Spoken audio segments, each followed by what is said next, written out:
अस्सलाम वालेकुम। Welcome to Punjab educators. Dear students, आज की इस वीडियो के अंदर हम डेटाबेस के टॉपिक को कवर करेंगे। आइए हम देखते हैं कि डेटाबेस होती क्या है। डेटाबेस एक organised collection of related data है। ऐसा डेटा जिसको हमने ऑर्गेनाइज करके रखा हुआ है और इसको हमने एफिशिएंटली एंड कॉम्पैक्ट मैनर में रखा है। ऑर्गेनाइज्ड का मतलब यह है कि डेटा को हमने इस तरह से स्टोर किया है कि उसको हम बड़ी आसानी से यूज कर सकते हैं।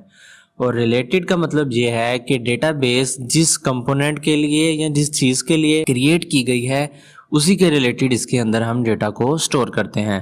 फॉर एग्जांपल, हमने एक डेटाबेस बनाई स्टूडेंट्स के लिए।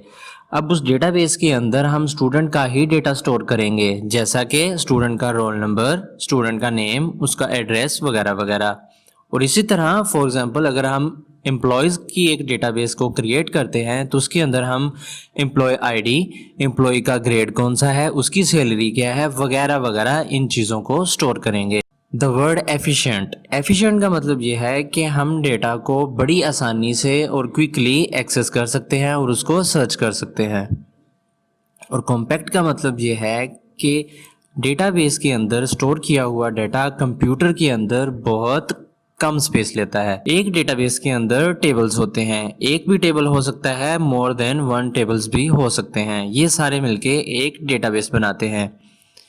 एक टेबल डेटाबेस के स्ट्रक्चर का सबसे फंडामेंटल ऑब्जेक्ट है, यानी ये उसका मेन कंपोनेंट है।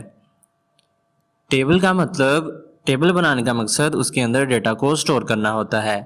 एक टेबल रोज एंड कॉलम्स पर मुश्तमिल होता है। जैसा कि आप देख सकते हैं, ये एक स्टूडेंट्स का टेबल है जिसके अंदर रोल नंबर, नेम, एड्रेस और फ़ोन है और डिफरेंट स्टूडेंट्स के एड्रेस, फ़ोन नंबर, उनके नेम्स को इसके अंदर स्टोर किया गया है। तो ये एक टेबल है।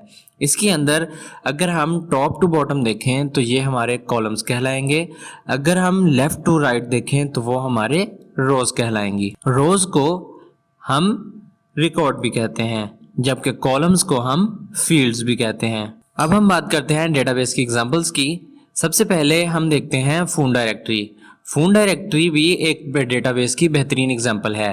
एक डेटाबेस के अंदर हम अपने बहुत सारे कॉन्टैक्ट नंबर्स को, फ़ोन नंबर्स को स्टोर कर सकते हैं और जब हमें ज़रूरत पड़े हम उस फ़ोन डायरेक्टरी से डेटा या अपना कॉन्टैक्ट नंबर जो होता है वो सर्च कर लेते हैं। हम उसको फ़ोन नंबर से भी या उस पर्सन के नेम के साथ भी सर्च कर सकते हैं। इसी तरह नेक्स्ट एग्जांपल लाइब्रेरी है। लाइब्रेरी के अंदर थाउजेंड्स ऑफ बुक्स हो सकती हैं, बहुत सारी किताबें हो सकती हैं, लेकिन अगर हम उनको डेटाबेस के ज़रिए से मैनेज करके रखें कि किस तरफ कौन सी बुक पड़ी है, तो हमें बुक को सर्च करना, ढूंढना, उसको इशू करना, कब वापस आई, किसको दी गई वगैरह वगैरह, ये सारे काम करना बड़ा ही आसान हो जाता है। नेक्स्ट हम बात करते हैं कॉलेज की एग्जांपल की। एक कॉलेज के अंदर भी बहुत सारे स्टूडेंट्स हो सकते हैं जो डिफरेंट क्लासेस के अंदर पढ़ते हैं। अब अगर हमने उन सबको एक फिंगर टिप पे याद रखना हो तो हम उसके लिए भी डेटाबेस को क्रिएट कर सकते हैं, जिसके अंदर हम स्टूडेंट के बारे में मल्टीपल डेटा को स्टोर कर सकते हैं कि कौन से स्टूडेंट कौन कौन सी क्लासेस पे पढ़ते हैं, उनकी फ़ी ट्रांजैक्शंस, किन स्टूडेंट्स की फ़ी आ चुकी है, किन की नहीं आई, उनकी एग्ज़ाम्स की इन्फॉर्मेशन, कौन से स्टूडेंट्स ने एग्ज़ाम्स को पास किया, कितने मार्क्स के साथ पास किया वगैरह वगैरह। इन सारे डाटा को हम कॉलेज की डेटाबेस के अंदर स्टोर कर सकते हैं और जब हमें ज़रूरत पड़े बड़ी ही आसानी से हम अपना डेटा उसमें से सर्च कर सकते हैं। अब हम बात करते हैं डेटाबेस मैनेजमेंट सिस्टम की, जिसको हम DBMS भी कहते हैं। ये प्रोग्राम्स यानी सॉफ्टवेयर्स का एक कलेक्शन होता है। बहुत सारे प्रोग्राम्स या कलेक्शन ऑफ सॉफ्टवेयर्स मिलके एक DBMS बनाते हैं। ये क्या होते हैं? इनकी मदद से हम डेटाबेस को मेंटेन करते हैं और उसको क्रिएट कर सकते हैं।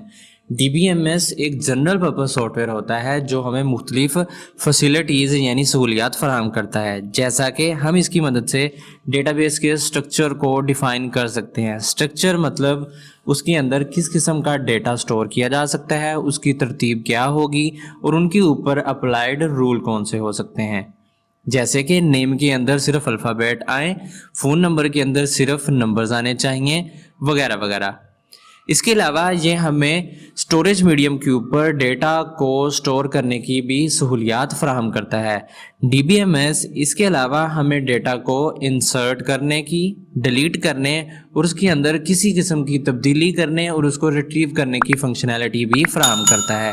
इसके साथ साथ आप इसकी मदद से रिपोर्ट्स भी जनरेट कर सकते हैं। तो डियर स्टूडेंट्स, मिलते हैं नेक्स्ट लेक्चर के अंदर। तब तक के लिए अपना ख्याल रखिएगा। चैनल पर नए हैं तो चैनल को सब्सक्राइब कर लें। तब तक के लिए अल्लाह हाफिज़।